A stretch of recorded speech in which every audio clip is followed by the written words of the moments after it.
What's up, Soul Family? Coming at you with another collective reading. This time we're going to be pulling from our mystical manga tarot. As always, I'm just going to pull some cards and see what comes out and what message is meant to be channeled through. Let's go ahead and get right into it.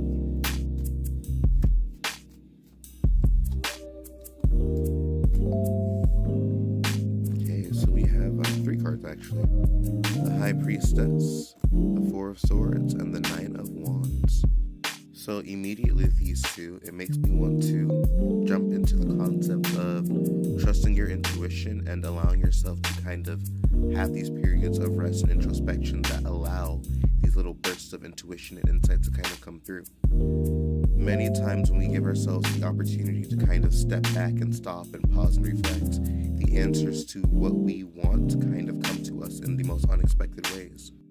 Be that through synchronicity, be that through us just getting a random epiphany, be that through whatever means. Oftentimes when we are trying to create something new, or do something, or birth something, or start a project, or just exist in this physical realm, we have to rely on our intuition and kind of what we know internally to guide us. And the Four of Swords is a card that calls to kind of sit back, pause, not really continue to charge at things consistently, and give yourself that space to be able to allow your intuition to come through. The Nine of Wands is a card that typically shows somebody who's had to kind of put walls up, or maybe an energy of having to endure a lot, maybe gaining tenacity through adversity. But my favorite takeaway from this card is, especially when it comes to manifestation, that while you might have gained the strength, while you might have gone through these trials, while you might have gone through all this adversity that might have shaped the strength that you show, it's not necessarily something that you're going to continue to have to exert. Because again, since we do create reality, kind of what we expect is what shows up in our reality. What we kind of believe, what we think, what we feel about situations and things and people is what's going to be reflected back to us. Because again, reality has no choice but to match our subconscious beliefs. So the important takeaway with this card is, while you might have gained that strength, while you might have gone through these trials and, became somebody who is capable of defending themselves, it's not something that you're necessarily going to have to continue to exert.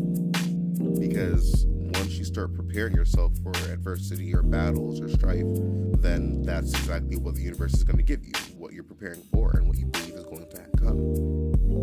And then last but not least, we have the Six of Swords closing out the reading at the bottom of the deck. So this kind of piggybacks as to what I was saying with the Nine of Wands, because the Six of Swords is kind of about transition, change, and heading out of those turbulent waters, heading out of those chaotic times, those turbulent times, into more calm waters, into a little bit more of a smoother experience, so to speak.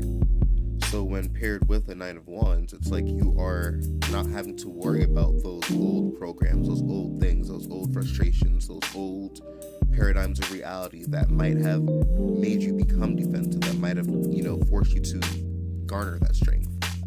You're going to be heading into a lot more of a smoother experience that allows you to kind of just be, that allows you to kind of sail smoothly, so to speak.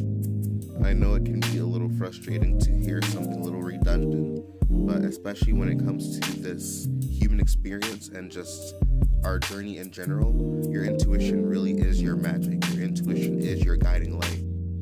Because again, not everybody is going to have the vision that you do. Not everybody is going to see the perspective that you do. So it's important to trust it and allow it to push you forward. And then, of course, the Six of Swords also has the energy for some people of somebody who might be moving or traveling or going from one place to another.